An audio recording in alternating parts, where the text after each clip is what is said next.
तो यशवा मशियाक में मेरा आप सबको शबह शलोम। यहोवा बाबा आप सबके साथ हो, आपको बहुत सारी आशीषें और बरकतें दे मेरे प्रियो। यीशु मसीह के बड़े अनुग्रह के द्वारा हम मत्ती 24 अध्याय के ऊपर स्टडी कर रहे हैं, क्योंकि यीशु मसीह के आने का और जगत के अंत का क्या चिन्ह होगा, उन बातों के ऊपर हम अपना ध्यान केंद्रित किए हुए हैं। तो आए हम इजराइल के लिए, यरूशलेम के लिए प्रार्थना करें कि मेरा यहोवा अब्बा इजराइल को, यरूशलेम को, यहूदियों को शलोम की आशीषें दे, और इजराइल की जो खोई हुई भेड़े हैं वो यशवा मशियाक के नाम से बचाए जाएं। और मेरा यीशु मसीह भारत देश के ऊपर दया करे, ओ भारत के अंदर लोग बचाए जाएं, भारत के अंदर यीशु मसीह का शांति, यीशु मसीह की दया होने पाए, लोग यीशु मसीह को अपना उद्धारकर्ता के रूप में स्वीकार करें, और पिताजी आपकी महिमा होने पाए। हम धन्यवाद देते हैं, सारा आदर आपको देते हैं, यशवा मशियाक के नाम से हम मांगते हैं, आमेन आमेन। तो मेरे प्रियो, हम यीशु मसीह के अनुग्रह के द्वारा मसीह के आने का और जगत के अंत का क्या चिन्ह होगा, इस विषय को लेकर आगे बढ़ रहे हैं, और आज हम उसके 19 पार्ट के अंदर है, और आज हम कुछ और भेद की बातों को सीखेंगे। आज का जो हमारा विषय है कि अंतिम दिनों में मसीह लोगों के लिए एक चेतावनी के बारे में आज हम गौर करेंगे। और यीशु मसीह ने मत्ती 24 अध्याय 6 वचन में क्या कहा था कि तुम लड़ाइयों और लड़ाइयों की चर्चा सुनोगे, देखो घबरा ना जाना, क्योंकि इनका होना अवश्य है, परंतु उस समय अंत ना होगा। आज हम इस वचन के ऊपर अपना ध्यान केंद्रित करेंगे। यीशु मसीह ने कहा था कि तुम लड़ाइयों और लड़ाइयों की चर्चा सुनोगे, और आज के समय में मेरे प्रियो हम देख रहे हैं कि पूरे वर्ल्ड के अंदर तनातनी का माहौल है। कभी भी ये न्यूज आ जाती है कि थर्ड वर्ल्ड वॉर होने वाला है, कौन सा देश किसके ऊपर आक्रमण करेगा, कौन सा देश किसके ऊपर चढ़ाई करेगा, और कभी भी हमें यह न्यूज मिल जाती है। और इस वक्त भी कई देश आपस में लड़ रहे हैं, और एक युद्ध तो बहुत ज्यादा इस वक्त चर्चा का विषय है, वो है रशिया यूक्रेन का युद्ध। और ऐसे भिन्न भिन्न प्रकार के युद्धों के लिए देश के ऊपर अपनी तैयारी को जोरों शोरों से कर रहे हैं मेरे प्रियो। जाति जाति के ऊपर चढ़ाई कर रहे हैं, राज्य के ऊपर चढ़ाई कर रहे हैं, और यीशु मसीह के आने का एक ये चिन्ह होगा, यीशु मसीह ने कहा था मेरे प्रियो। लेकिन आज हमारे लिए क्या शिक्षा है इन पवित्र वचनों में, हमें उसको देखना है मेरे प्रियो, हमें इसको जानना है। तो आज के वचन को सीखने के लिए आप यीशु मसीह के चरणों में बने रहें, और मैं विश्वास करता हूं कि आज के वचनों के द्वारा हम सब बहुत सारी आशीषों को, बरकतों को अपने जीवन में रिसीव करेंगे मेरे प्रियो।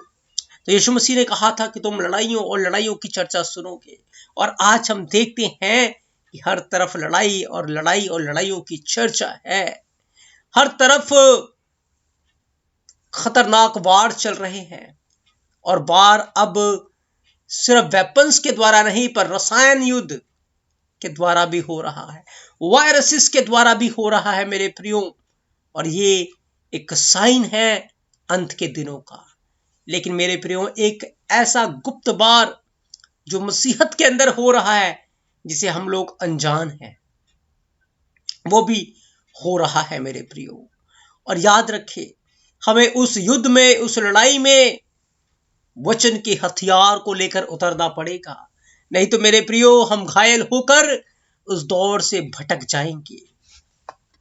जब आप लूका 12 अध्याय उसके 49 वर्ष से पढ़ेंगे, तो वहां लिखा है, मैं पृथ्वी पर आग लगाने आया हूं। यीशु मसीह ने कहा, मैं पृथ्वी के ऊपर आग लगाने आया हूं, और क्या चाहता हूं कि केवल यह कि अभी सुलग जाती, मुझे तो एक बपतिस्मा लेना है, और जब तक वह न हो ले तब तक मैं कैसे व्यथा में रहूंगा। क्या तुम समझते हो कि मैं पृथ्वी पर मिलाप कराने आया हूं? मैं तुमसे कहता हूं नहीं, वरन अलग कराने आया हूं। याद रखे मेरे प्रियो, यीशु मसीह इस पृथ्वी के ऊपर, इस दुनिया में मेल मिलाप कराने नहीं, पर अलग कराने आया।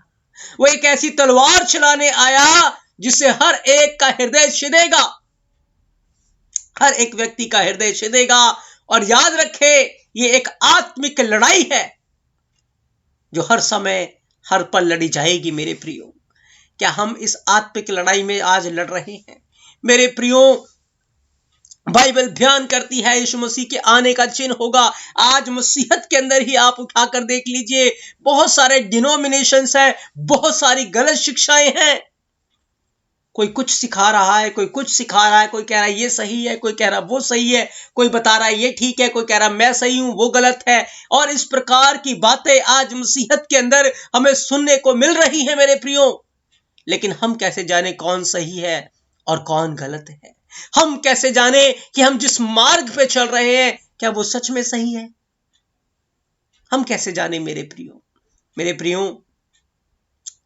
यहोवा का वचन कभी भी कॉम्प्रोमाइज नहीं करता, समझौता नहीं करता कि कोई बात नहीं, चलता है, थोड़ा सा चलता है, कोई बात नहीं। पर याद रखें, यीशु मसीह ने कहा मैं अलग कराने आया हूं, और अलग तलवार के द्वारा किए जाते हैं मेरे प्रियो। और तलवार यहोवा का वचन है। जब आप इब्रानिया 4 अध्याय 12 वचन को पढ़ते हैं, लिखा है यहोवा का वचन दो धारी तलवार है और वो अलग कराता है मेरे प्रियो। लिखा है क्योंकि अब से एक घर में 5 जन आपस में विरोध रखेंगे, 3 2 से और 2 3 से, पिता पुत्र से, पुत्र पिता से विरोध रखेगा, माँ बेटी से और बेटी माँ से, और सास बहू से और बहू सास से विरोध रखेगी। ये यीशु मसीह की वचन की भविष्यवाणी है मेरे प्रियो, कि विरोध रखेंगे। ये सब क्यों होगा? क्योंकि कुछ लोग वचन के साथ कॉम्प्रोमाइज करेंगे और कुछ लोग वचन के साथ खराई में बने रहेंगे। पर वो जो झुंड वचन के साथ खराई में बना हुआ है और वो झुंड जो वचन के साथ कॉम्प्रोमाइज कर रहा है, उनकी आपस में लड़ाई होगी। और ये लड़ाई घूसे और लात वाली नहीं होगी मेरे प्रियो, पर यह लड़ाई आत्मिक लड़ाई होगी। वचन के द्वारा वचन की तलवार चलेगी। और याद रखें, एक झुंड जो सच में यीशु मसीह को वचन को प्यार करता है, वो एक अलग झुंड होकर नजर आएगा। और एक झुंड जो कॉम्प्रोमाइज समझौता किए हुए हैं, वो अलग ही झुंड नजर आएगा मेरे प्रियो। आज बहुत सारी डिनोमिनेशंस है, उनकी अपनी विचारधाराएं, अपनी शिक्षा है। लेकिन याद रखें, यहोवा एलोहीम यीशु मसीह हमारे विचारधाराओं से नहीं, हमारे एक्सपीरियंस के द्वारा नहीं, हमारे अनुभव से नहीं चलता, वो अपने वचन के द्वारा चलता है। बहुत सारे लोग ये बयान करेंगे, ये बताएंगे हम ऐसे दुआ कर रहे थे, हमें ये अनुभव प्राप्त हुआ, हमने प्रार्थना की, हमें ये चमत्कार प्राप्त हुआ, हमने ये किया, हमें वो चमत्कार रिस्पॉन्स मिला। पर मेरे प्रियो, याद रखें, यदि आप वचन के अनुसार उन चमत्कारों को या उन बातों को या उस एक्सपीरियंस को या उस अनुभव को अगर मैच नहीं करेंगे, मेल नहीं करेंगे कि सच में ये एक्सपीरियंस या अनुभव या ये चिन्ह या चमत्कार या चंगाई वचन के अनुसार है या नहीं, तो आप भरमाए जाएंगे। उस लड़ाई के अंदर आप भी घायल हो जाएंगे मेरे प्रियो, और आप जय प्राप्त नहीं कर पाएंगे। क्योंकि राज्य राज्य के ऊपर चढ़ाई करेगा, मसीहत मसीहत के ऊपर चढ़ाई करेगी। यीशु मसीह ने कहा एक घर के अंदर ही 3 2 से वैर करेंगे, एक दूसरे के खिलाफ होंगे। और ये बातें राज्य राज्य में ही नहीं, पर घर घर के अंदर होगा। यीशु मसीह ने ये बात कही थी, और आज सच में घर घर के अंदर ये बातें हो रही है मेरे प्रियो।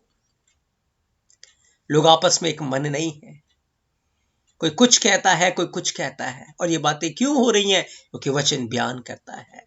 लेकिन याद रखें, इस लड़ाई के अंदर वही कायम रह पाएंगे, वही आगे बढ़ पाएंगे जो संसार के साथ मेल मिलाप नहीं करेंगे, संसार के साथ कॉम्प्रोमाइज नहीं करेंगे, और यहोवा के दो धारी तलवार को लेकर, यहोवा के दो धारी वचन को लेकर खड़े रहेंगे मेरे प्रियो। अपने आप को ईमान में बनाए रखेंगे और हर ऐसे काम से, हर ऐसी बातों से जो वचन के खिलाफ है, उसे दूर रहेंगे। वही इस लड़ाई के अंदर जयवंत होंगे मेरे प्रियो। यीशु मसीह ने कहा था कि तुम जगत के नमक हो, और यदि नमक अपना स्वाद बिगाड़ ले, यीशु मसीह ने एक बात कही थी लूका 14 अध्याय 34 से 35 वचन के अंदर, नमक तो अच्छा है, परंतु यदि नमक का स्वाद बिगड़ जाए, वह किस वस्तु से नमकीन किया जाएगा? वह ना तो भूमि के और न खाद के लिए काम में आता है, तो लोग उसे बाहर फेंक देंगे। जिसके सुनने के कान हो वह सुन ले। याद रखिए, एक सैनिक, एक सोल्जर जब लड़ाई के अंदर जाता है, जब वो घायल हो जाता है, और वो इस कदर से घायल हो जाता है कि गिर पड़ता है, तब क्या होता है? क्या कोई उसको उठाने जाता है? क्या कोई वो किसी के काम का होता है? नहीं, वो गिरा हुआ है। लोग उसके ऊपर से आते हैं, चढ़ते हैं, चले जाते हैं, वो रौंद दिया जाता है। क्यों? क्योंकि वो घायल हो चुका है मेरे प्रियो, वो घायल हो चुका है।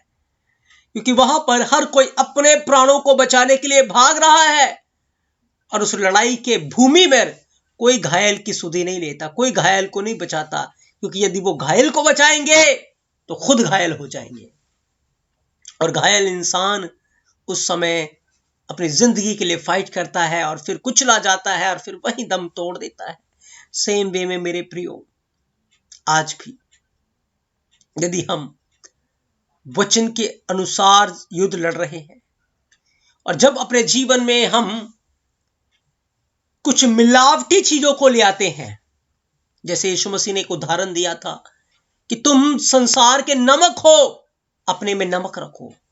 नमक तो अच्छा है, पर यदि नमक का स्वाद बिगड़, ये नमक का स्वाद बिगड़ता कैसे है, मैं आपको इसकी बैकग्राउंड के बारे में बताना चाहता हूं।